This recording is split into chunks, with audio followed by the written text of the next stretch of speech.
Hello there, this is James and you're watching Tixee Live. And a very good afternoon to all of you, and all of you a very happy Monday.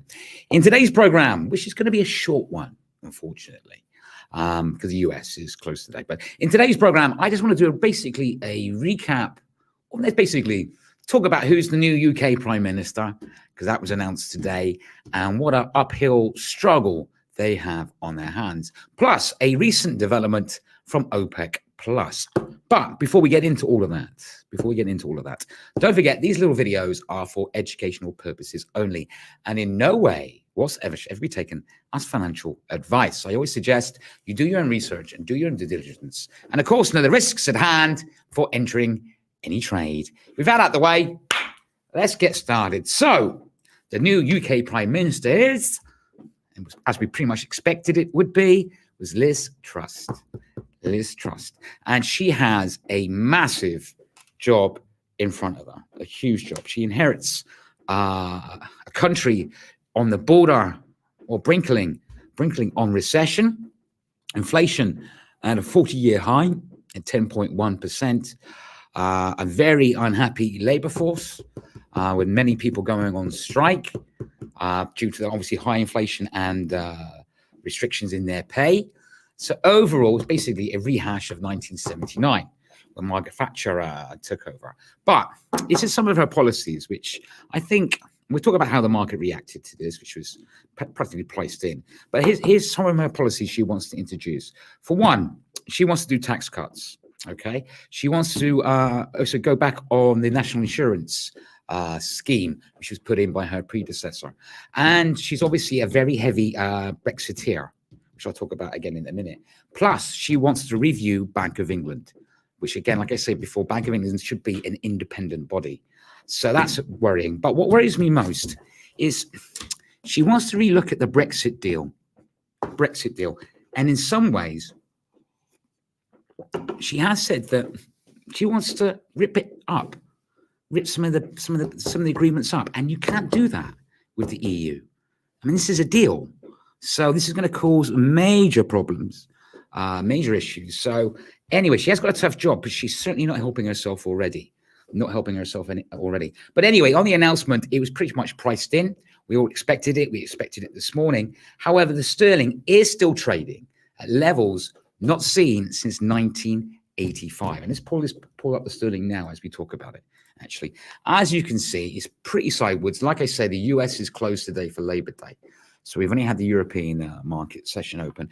Currently trading just above 1.15, above that key level of 1.14936. Like I said, I am a bear on the sterling in the long term and medium term. But at the moment, it's quite sideways at the moment. Not a massive move on the back of the announcement. But like I say, it's priced in. We have been expecting this already. But anyway, as we see, like I say, trading at levels not seen since 1985. On other news, EU retail sales was announced worse than expected at negative 0.9%. Expectation was negative 0.7%. Let's have a quick look at the euro as well. The euro is having a very bad day as well, obviously.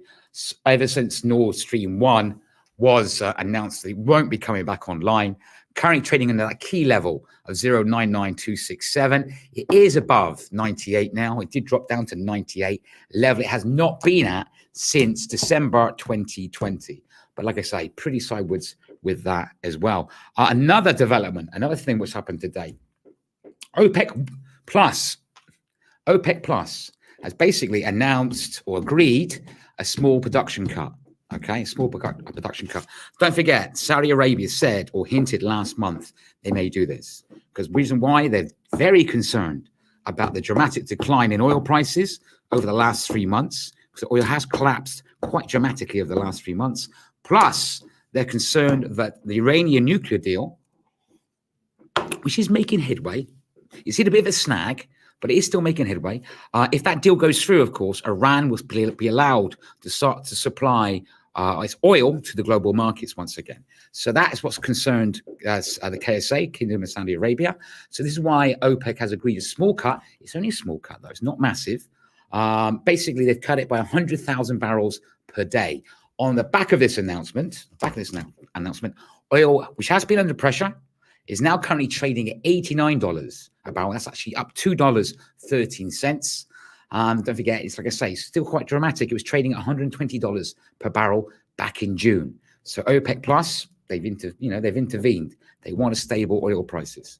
And they're not going to make many friends because we need oil to drop down, because obviously we face a huge energy crisis and of course the living crisis. So high oil again is not going to help anybody. Let's have a quick look at oil as well. Okay, yes, as you see, it's now actually around $90 a barrel, close to $89.98, trading over that key level I've been watching for a while, which is $89.54. Brent is also higher. It's actually up by $3 today on the back of their OPEC Plus announcement, currently trading at $96.63. So yeah, those are the main developments. Like I say, the US is closed today. So they have labor markets, so they're on a holiday. So we are expecting a slightly quieter session now, obviously, as Europe is winding down. But they're back in play tomorrow, the US, and we've got so many massive events to look forward to. RBA interest rate decision, US ISM services PMI, Australian GDP, Bank of England monetary policy report, EU GDP, Bank of Canada interest rates, ECB interest rate decision. That's a big one. An ECB press conference. And I'll most likely be doing a watch along for the ECB interest rate decision and ECC press conference as well. So keep your eyes tuned for that. Market as it currently stands, FTSE slightly higher, 0.81%. DAX still negative, but better than this morning, negative 2.02%. And Eurostock 50 currently trading slightly higher, 0.81%. Don't forget, you can ask me questions anytime you wish. This is a live broadcast after all, and live does, of course, mean live. If there is no questions, of course, don't forget, if you think of a question later, you can put it in the comment section on either Facebook and YouTube. I will see them and I will reply to them next time I go live on air, which of course will be tomorrow at 8 a.m. UTC, and again tomorrow, of course, at 2 p.m. UTC. I also be this week doing a hashtag Ask James episode. I've got another request to do another topic. So I've got two requests, actually. I've got to choose which topic I'm going to do. So thank you for the viewers who sent those topics in. So keep an eye out for that as well. Okie dokie. Right. If there is no questions, like I said, I'm sorry today's a little shorter one. Like I said, it's a bit more difficult with the US being closed today. But anyway, we're back on again tomorrow. So don't forget, we're back on online again tomorrow. So please come and join me for that. As I always say, if you're watching me on Facebook and you enjoyed this little episode, by all means, give us a follow. If you're watching me on YouTube and you enjoyed this little video, subscribe if you like. Hit the notification button so you know next time when I'm going live. If you liked this episode and found it useful and you've put up with me, give me one of those. It's nice to know that you like what I do. Anyway, till next time, don't forget, these little videos are for educational purposes only, and in no way whatsoever should ever be taken as financial advice. I always suggest you do your own research, do your own due diligence, and of course, know the risks at hand for entering any trade. Till next time, every single one of you, trade safe.